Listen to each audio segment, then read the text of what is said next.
Bonjour à tous, j'espère que vous allez excellemment bien aujourd'hui. On se retrouve pour une grande journée de cyclisme. Vous avez vu les présentations sprinteurs et grimpeurs du Giro. Il y avait également le retour sur les 6 heures de Spa en WEC. La Formule 1, ça sera, je pense, demain. Si j'ai le temps de le faire, on essaiera de faire la Formule 1. Voilà la présentation du Grand Prix de Miami. N'hésitez pas à vous abonner à la chaîne, à réagir dans les commentaires, à mettre un pouce bleu, à partager la vidéo sur les réseaux sociaux, notamment auprès de vos proches. Si vous pensez que ça peut les intéresser, dans les commentaires, n'hésitez pas à me dire qui vous a plu, qui vous a déçu. Et aujourd'hui, quand vous vous abonnez à la chaîne, vous pouvez rajouter la petite cloche. Comme ça, vous êtes au courant des dernières vidéos qui sortent sur la chaîne. Encore mieux quand vous mettez toutes les notifications. C'est très important parce que ça veut dire que vous allez avoir tendance à cliquer plus vite, ce qui dit que la vidéo sera mise en avant plus rapidement sur YouTube et pour plus de gens. Donc ça m'aide énormément les gens qui mettent la petite cloche, parce que ça veut dire que vous cliquez plus rapidement sur les vidéos. Et puis si vous avez les moyens, et seulement si vous avez les moyens bien entendu, vous pouvez faire un super thanks pour soutenir la chaîne. EPS 2.0, ça c'est sur les plateformes de podcast et TikTok également. Même si en ce moment c'est calme, je rappelle, je reprends pour le Giro du côté de TikTok. Vuelta Femmes, cette étape numéro 4. La journée a été assez calme. Bon, il y a eu une échappée, notamment avec la championne olympique Kiesenhofer. Ça faisait du bien même de la revoir à l'avant d'une course. Parce que Kiesenhofer, c'est quand même une championne olympique. Pour ceux qui ne sauraient pas, quand elle est devenue championne olympique, c'est un peu la surprise générale quand même. Parce qu'on attendait tous d'autres concurrentes. Et sauf que ça s'est un peu regardé. Et puis elle avait pris beaucoup d'avance. Et on n'a jamais pu revenir sur elle.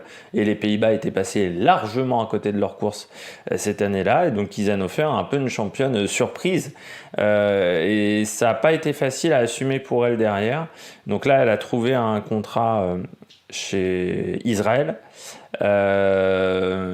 Et c'est vrai que ça fait du bien de la revoir à l'avant d'une course. Bon après voilà, on sait que c'est une baroudeuse et que c'est pas facile pour elle d'aller chercher la gagne, mais autrement que par ce moyen-là. Et là aujourd'hui, il y avait en plus un peu de vent de face, donc c'était un peu compliqué sur certaines portions. Et donc l'échappée qui a été reprise à 36 km de l'arrivée. Il y a eu une deuxième tentative notamment avec Georgia Williams, mais qui n'a pas été au bout. Et dans la montée finale, il ne s'est pas passé grand-chose non plus. Je pense que le vent, qui était plutôt à dominante face, a quand même un peu bloqué les attaques, parce qu'on a vu, beaucoup de filles ont tenté. Je penserai à Lini, je pense à Persico, je pense à Evita Music. Notamment, ou Jadeville du côté de la FDJ, mais souvent le peloton arrivait à revenir assez rapidement. Elles n'ont jamais pris plus de 30-40 secondes d'avance pour le groupe de Williams. Dernière difficulté, donc, qui était peut-être pas suffisamment dure pour faire de grosses différences, qui fait qu'on a eu un sprint en petit comité quand même. Elles étaient 25 je crois pour le sprint, et victoire encore de la reine de la papesse, Marianne Vos. Donc il semblerait que hier j'ai dit une petite bêtise, parce que j'avais dit 247 victoires, mais que bah si, moi je suis à 248. Alors lui disait 249, le journaliste d'Eurosport, mais moi je suis à 248 sur Pro Cycling Stats. Alors bon, à un près ça change pas non plus grand chose, mais ou peut-être que c'est pas à jour. C'est quelle victoire sur Pro Cycling Stats? Parce qu'il disait 249, donc ça veut dire que bon, peut-être que ça sera compliqué sur ce Tour d'Espagne. Bah non, parce que j'ai déjà l'étape 4. Donc non, c'est pas une erreur de ma part. Pour une fois que c'est pas une erreur de ma part. C'est là où, bon, bah, chez Eurosport, ils ont mis des mecs, ils ont mis Moncoutier et je sais plus qui commente, qui n'est pas un mec spécialiste de cyclisme féminin. Il aurait fallu quelqu'un qui soit spécialiste de cyclisme féminin dans l'équipe pour cette Vuelta. Tu sens que c'est pas la course c'est pas la priorité sur cette course-là du côté de Eurosport. De toute façon, le cyclisme féminin et Eurosport, pas totalement une priorité non plus. La priorité, c'est plus les pubs pour Eurosport. Bon, je crois qu'on a fait le tour de cette étape qui m'a pas énormément passionné. C'est vrai que je me suis pas ennuyé ferme comme devant le Grand Prix d'Azerbaïdjan, mais j'ai eu un petit peu de mal à rentrer dans cette course-là. Bon, eh bien, je crois que nous avons fait le tour. On regarde tout de suite les coureuses au top. Attaque de Marlou! Parmi les coureuses au top, bon, il y en a une qui vient assez vite, Marianne Vos. Aujourd'hui, je la mettais pas forcément favorite, Marianne Vos, parce que contrairement à son début de carrière, où je dirais jusqu'en 2014-2015, elle est très polyvalente. Elle est capable de gagner la Flèche Wallonne, les championnats du monde.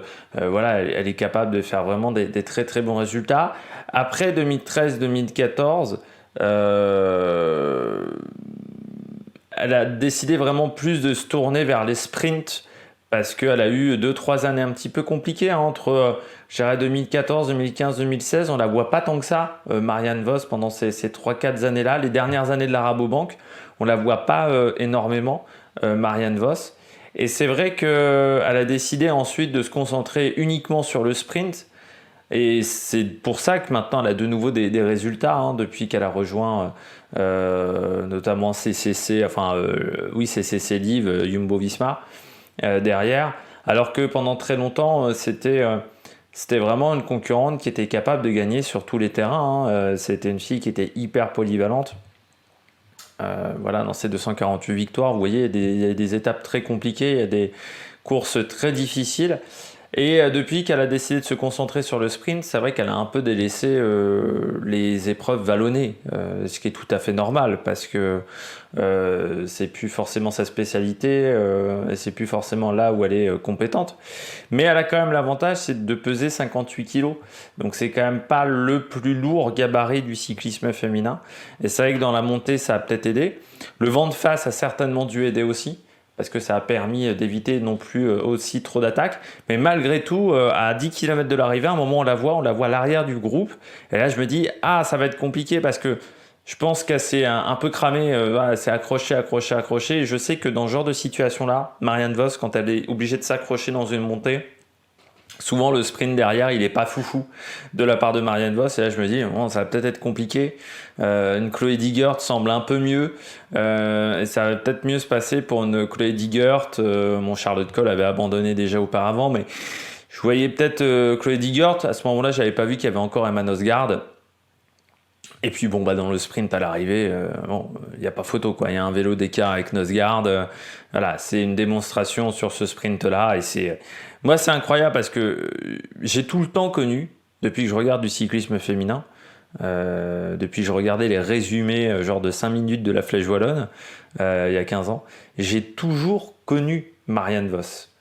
Autant il y a des filles, qui ont arrêté le cyclisme féminin, ou j'avais connu du cyclisme féminin avant Pauline Ferrand-Prévot par exemple. Mais Emma Johansson par exemple, elle a arrêté. Moi j'ai commencé à regarder du cyclisme féminin, il y avait Emma Johansson qui était une Suédoise qui était très forte, et elle a arrêté, je crois qu'elle a arrêté le cyclisme féminin il y a quand même quelques années. Et Marianne Vos, elle a toujours été présente, et pour vous dire que moi j'ai même vu Marianne Vos en vrai de l'autre côté de la fenêtre, vraiment en bas de chez moi, à l'époque où il y avait le Trophée d'Or féminin, qui était une course qui était financée par la ville de Saint-Amand-Montrond, mais qui montait jusque chez moi, jusque dans le Sancerrois. Et il y avait Emma Johansson, il y avait Pauline... je crois que Pauline Ferrand-Prévot, elle l'avait pas faite. Je sais plus, je crois que j'avais vérifié sur le Trophée d'Or, on pouvait retrouver les statistiques sur Pro Cycling Stats. C'était une grande course féminine parce que pendant très longtemps il n'y avait pas le Tour de France féminin. ASO s'intéressait pas au cyclisme féminin, donc c'était l'une des courses les plus importantes en France par étape, et qui avait lieu fin août à l'époque. Et cette fille-là, Marianne Vos, voilà, elle est là depuis tellement longtemps. Elle aurait pu arrêter, elle aurait pu se contenter d'être équipière, et non, elle a toujours la gagnant, elle avait toujours gagné sur toutes les courses. C'est la première fille à gagner sur les 3 grands tours avec le maillot de leader sur les épaules, mais voilà, c'est assez exceptionnel le palmarès de Marianne Vos. Alors demain, peut-être que ça va être un peu compliqué pour elle, je pense qu'elle ne sera pas en capacité de répondre aux attaques, mais bon, elle a déjà réussi quand même sa Vuelta assez fortement. Deuxième coureuse au top, c'est Silvia Persico. Silvia Persico sur cette Vuelta, c'est quand même Jean-Claude Duss, c'est Nasser Bouhanni. Je ne sais pas si vous voyez un petit peu l'idée, c'est Jean-Luc Poissard, vraiment Silvia Persico. Encore une chute aujourd'hui. Et on aurait pu se dire, elle abandonne, la fille est tombée 2 fois, hier elle perd un temps monstre, elle perd 2,40 je crois hier, Persico. Voilà, elle se retrouve dans une situation où c'est catastrophique, on aurait pu se dire, elle arrête, elle va se préserver pour le Giro, et non, elle continue. Et en plus, elle est capable quand même de faire top 10 aujourd'hui. C'est-à-dire qu'elle est retombée une fois. Le deuxième jour, vraiment, elle s'est bien amoché la cuisse dans sa chute. Elle retombe encore dans l'étape. C'était pas montré à la télévision, c'était avant que la télé mette en ligne, démarre les images. Et elle arrive quand même à faire 9.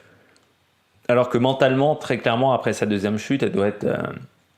Vraiment, ça doit être très compliqué pour elle parce que, bon voilà, elle venait pour la gagne, elle sait que la gagne, elle venait pour faire un top 5, elle sait que le top 5, ça va quand même devenir très très compliqué. Tu retombes encore une fois, tu te refais peut-être mal, donc mentalement, tu es au niveau 0 et puis autant quand tu es au top, des fois tu oublies la douleur, autant quand tu es vraiment en dépression, vous voyez un peu l'idée, quand tu n'es pas au top, toutes les douleurs tu les ressens, c'est-à-dire même des douleurs qui n'existent pas. Et là, elle arrive quand même à faire 9e de l'étape, à rester dedans, à pas se faire lâcher à 1 minute ou à 2 minutes dans des groupes distancés. Moi, je trouve que mentalement, là, elle a fait preuve d'une grande force de caractère.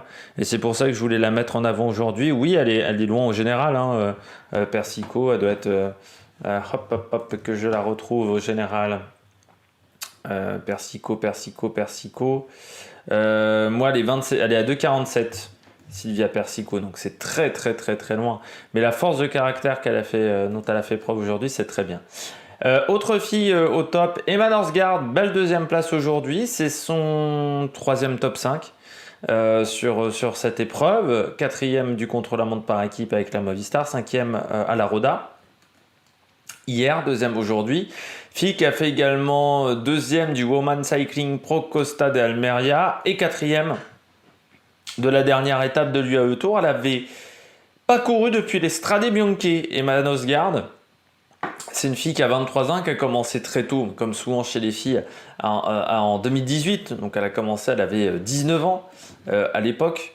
Et c'est une fille qui a 12 victoires dans sa carrière, notamment le festival Elsie Jacob qui est au Luxembourg, qui se déroule je crois en même temps en ce moment, qui est une course assez importante parce que pour ceux qui ne sauraient pas, Elsie Jacob est la première championne du monde de cyclisme féminin luxembourgeoise.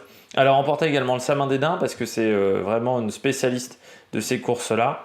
Et c'est vrai que donc elle n'a pas pu participer à ces courses-là alors qu'elle avait fait le Het Nieuwsblad, également 2e du Het Nieuwsblad. C'est une fille qui a une très grosse pointe de vitesse, qui est vraiment un gabarit de fille qui fait des classiques parce que 65 kg, 1,72, on est vraiment sur un gabarit qui est... Voilà, vous voyez, il y a 7 kg de plus que Marianne Vos. Et Marianne Vos, c'est déjà pas un poids plume. C'est 25 kg de plus que Realini, par exemple. Bon, il y a aussi 22 cm en plus, mais vous voyez quand même les écarts de gabarit dans le cyclisme féminin. Et quand on dépasse 1m68, 1m69 en taille, on commence à être sur des gabarits quand même plutôt de sprinteuses, de rouleuses, que des gabarits de grimpeuses. Et elle aussi, elle fait une belle journée. Et c'est bien parce que encore une fois, saison qui n'a pas été facile, elle n'a pas couru pendant 2 mois. Quasiment, alors que l'année dernière c'était vraiment une période où elle avait fait des très très bons résultats pendant cette même période. C'est une fille qui avait également fini 14e des championnats du monde sur le contre-la-montre individuel, qui avait fait 3e de la Rye London Classic, championne du Danemark du contre-la-montre, 2e de la course sur route, vainqueur du Samin des Danes, donc 2e du Omloop van het Hageland l'année dernière, 6e du Depan Tour et du Het Nieuwsblad, 5e de Gand-Wevelgem, 11e de Paris-Roubaix Femmes, 17e de l'Amstel, 13e du Tour des Flandres. Donc c'est vraiment une fille qui est très performante à cette période-là de l'année. Et donc là, ça a été compliqué pour elle de ne pas pouvoir participer au classique flandrienne. Et là, donc elle revient et je pense qu'elle aussi, elle est un petit peu revancharde. Et donc elle a fait vraiment une très très belle course aujourd'hui. Et puis c'était sa dernière chance parce que peut-être samedi, où l'étape, il y a 2 bosses, mais c'est quand même 2 belles bosses samedi. Mais bon, dimanche, c'est les lacs du Konradanga, donc c'est pas possible. Et demain, c'est quand même une arrivée qui sera difficile. Et vu son gabarit, ça risque d'être compliqué. Et puis Emma Norsgaard, pour ceux qui ne sauraient pas, c'est la sœur de Mathias. Et je crois que... Alors attends, je vais peut-être me planter, mais je crois que dans ce cas-là, ils sont frères et jumeaux, je crois. Mathias et Emma Norsgaard. Mathias Norsgaard qui est l'un des coureurs les plus grands du peloton, 2,02 m. Non, 5 mai 97, pas du tout. À chaque fois quand je dis ça, je me plante. Et Mathias Norgard, oui, donc 2,02 m, 81 kg, c'est l'un des plus grands gabarits du cyclisme professionnel. Lui, il a une victoire seulement chez les professionnels. Voilà, elle le bat au niveau des victoires chez les professionnels. Et puis je termine avec Mavi Garcia. Pourquoi j'ai mis Mavi Garcia?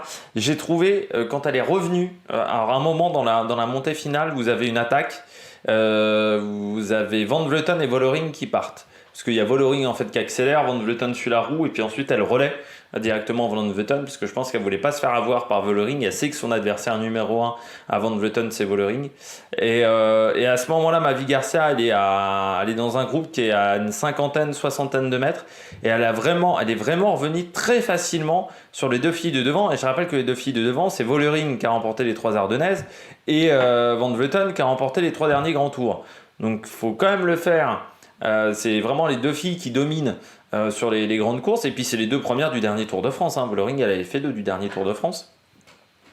Et elle est revenue, je trouve, très facilement sur ces 2 filles-là. Donc je pense que Mavi Garcia, il va pas falloir l'oublier dans les étapes à venir. Et puis elle est motivée en Espagne. Donc c'est vraiment une fille qui a envie de montrer ce qu'elle sait faire sur cette Vuelta. Donc je pense qu'elle a envie de prendre un bon résultat, surtout qu'elle avait fait 13 en 2022, 21 en 2021 et en 2020. Je sais pas si c'est en 2020, oui, il n'y avait pas eu de cette course-là. Mais voilà, c'est une fille qui a besoin vraiment de se montrer. On sait qu'elle a des excellents talents en montagne. Son problème avec Mavi Garcia, c'est qu'elle n'est pas très à l'aise sur un vélo. C'est pas la plus grande technicienne sur un vélo.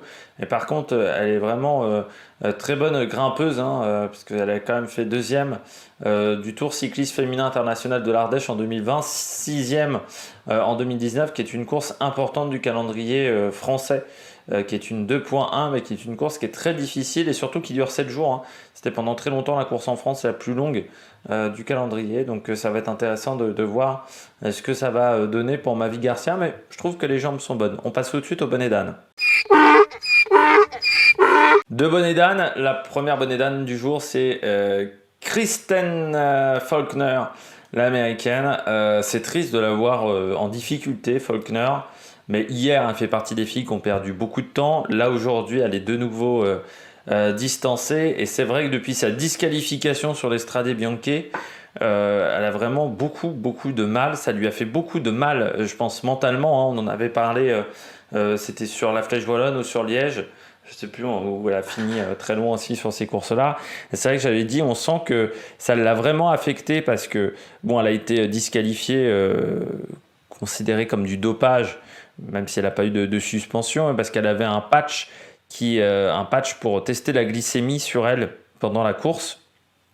En fait, grosso modo, elle s'est fait avoir pour une raison extrêmement simple, ça s'est passé crème, mais quand elle est montée sur le podium, en fait, il y a une caméra sur le podium qui a vu qu'il y avait un patch. Bien entendu, les spécialistes ont repéré ça et l'UCI a agi parce que c'est complètement interdit ce type de patch. Elle a dit que c'est grosso modo, elle avait oublié de l'enlever avant le départ de la course et que c'était une erreur de sa part, mais qu'elle n'avait absolument pas voulu tricher.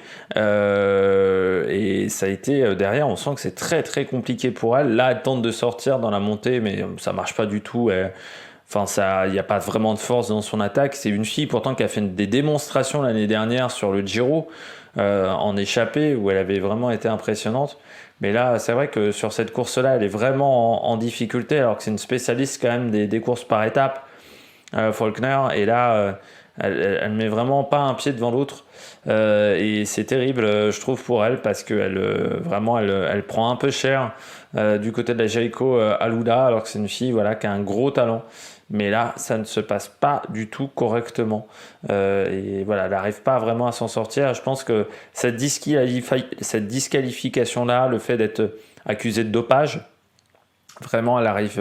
Ça lui a fait très mal mentalement et elle a du mal à réagir depuis. Et puis, deuxième bonnet d'âne aujourd'hui, c'est l'abandon de Rachele Barbieri.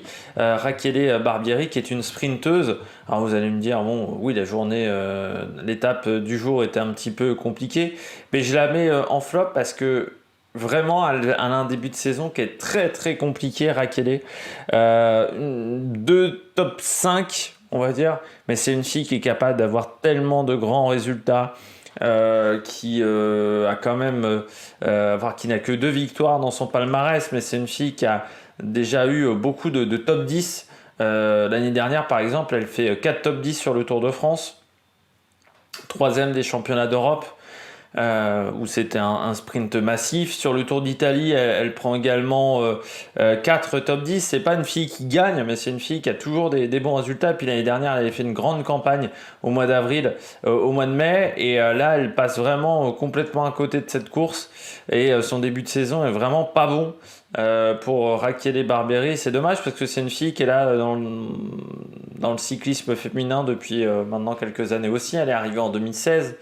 Mais elle a eu 2 saisons où elle n'a pas couru chez les professionnels, c'était 2020 et 2021. Et là, c'est vrai qu'en termes de résultats, elle a un petit peu du mal. Donc parce qu'elle faisait partie de l'équipe Wiggle, puis B-Pink. Et ensuite, elle a eu 2 saisons chez les amateurs. Et c'est un peu dommageable de ne pas l'avoir réussi à faire mieux.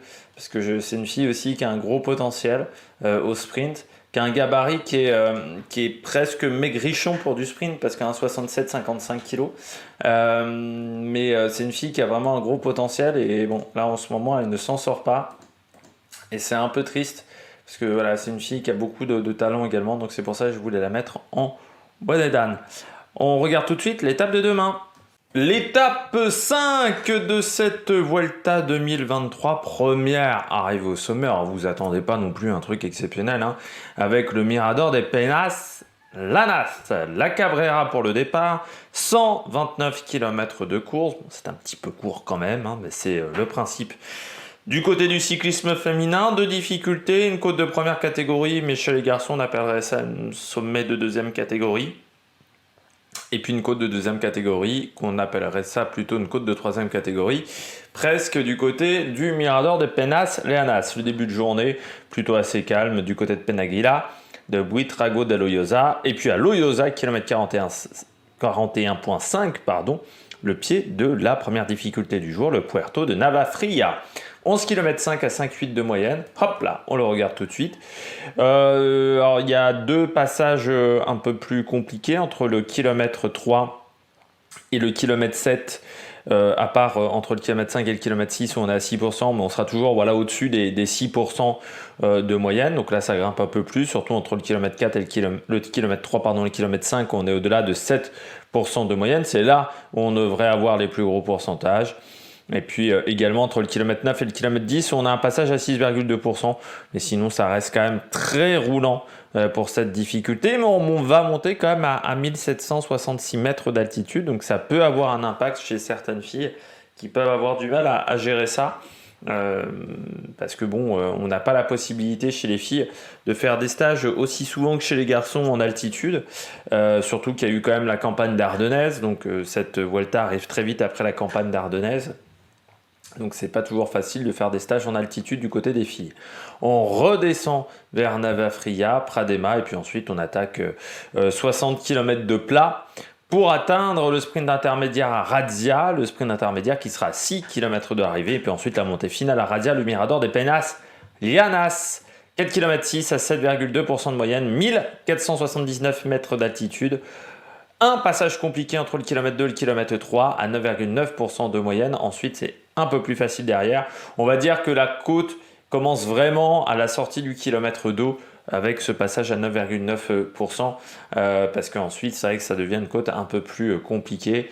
Après, on est à la limite entre une deuxième et une troisième catégorie sur ce type de montée-là chez les garçons.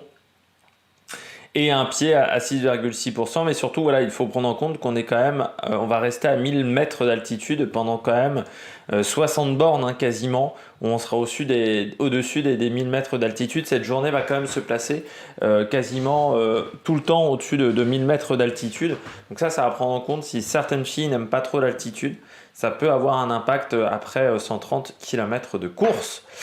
On fera le débrief de cette étape demain. C'est peut-être le dernier débrief qu'on fera en direct, puisqu'ensuite, priorité au Giro du côté des garçons. Donc n'hésitez pas à vous abonner à la chaîne, à réagir dans les commentaires, à mettre un pouce bleu avec le Giro. Il va y avoir du lourd au niveau du programme du Giro. Donc je pense que demain soir, ça sera le dernier débrief à 21h de cette Volta féminine. Et ensuite, on fera un débrief des 2 dernières étapes. On regroupera, on va dire, le débrief des 2 dernières étapes pour faire une vidéo, je pense, lundi ou mardi. D'ici là, n'hésitez pas à vous abonner à la chaîne, à réagir dans les commentaires, à mettre un pouce bleu. Et puis nous, on se retrouve pour de nouvelles aventures sur la Mec Production. Ciao, ciao!